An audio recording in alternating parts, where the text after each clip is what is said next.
Agora a gente vai para a guerra no Oriente Médio, começando com um panorama no momento em que o conflito entra na sua segunda semana. No Irã já morreram pelo menos 1.200 pessoas. Entre as vítimas, vamos lembrar, estão 175 alunas e funcionários de uma escola primária atingida no sul do país.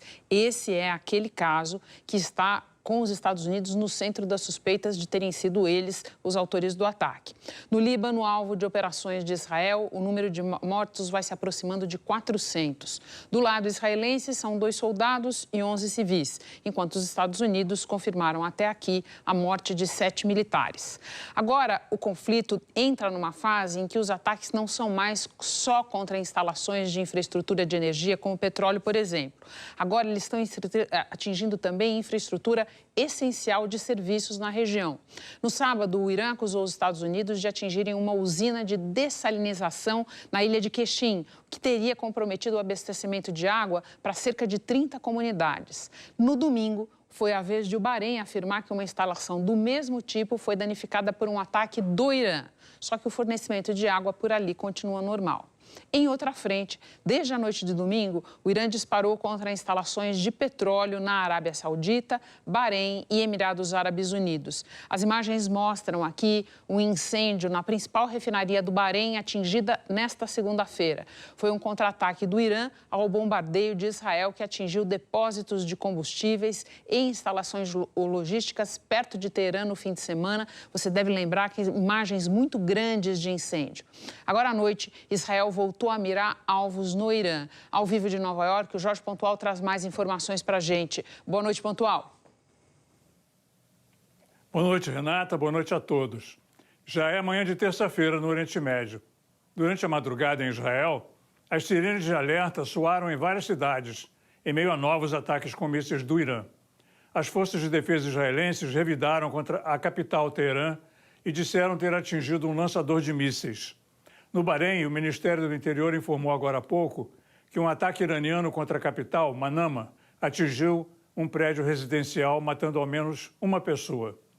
A segunda-feira foi marcada por novos bombardeios do Irã a países do Golfo.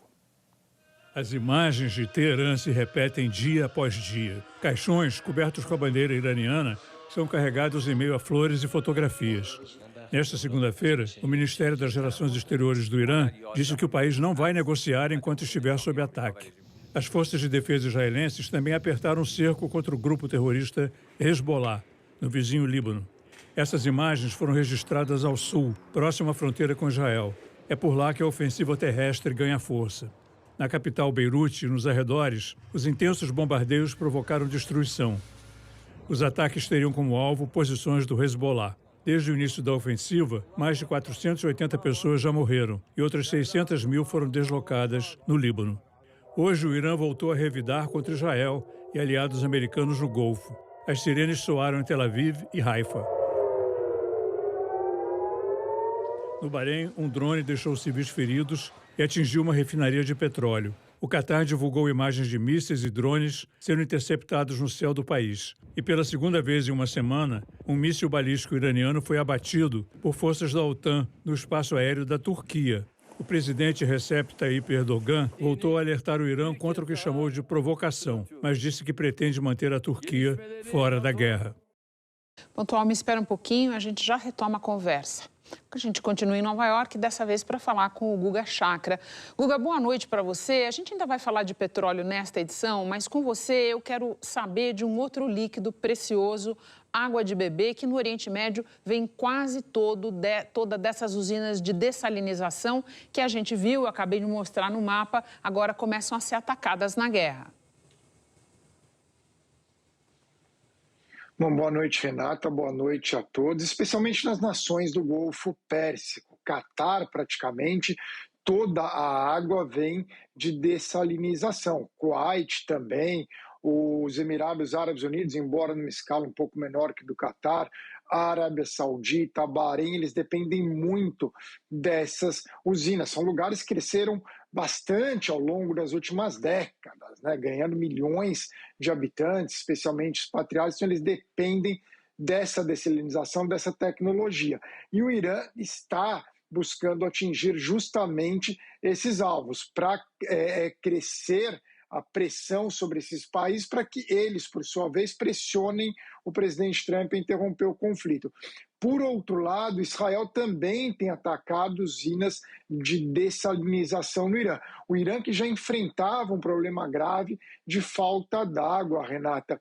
Isso ao longo dos últimos 6 anos por uma seca extrema que vem atingindo o país. Asfahan, por exemplo, tem um rio muito importante que cruzava a cidade que está seco, completamente seco. Teherã ficou quase sem água meses atrás e o Irã dependendo dessa dessalinização e Israel alvejou. Então também os iranianos serão impactados pela falta da água, que já eram, mas ainda mais a partir de agora. Então é um cenário muito grave para todos os países do Golfo que dependem, porque eles não têm o mesmo acesso à água que um país como o Brasil, rico em rios, em lagos, em represas. Lá não, eles não têm acesso a tanta água como nós temos aqui nos Estados Unidos e vocês têm no Brasil, Renata. Super importante esse esclarecimento, Guga. Me espera um pouquinho, no próximo bloco eu tenho outra pergunta para fazer para você, por favor.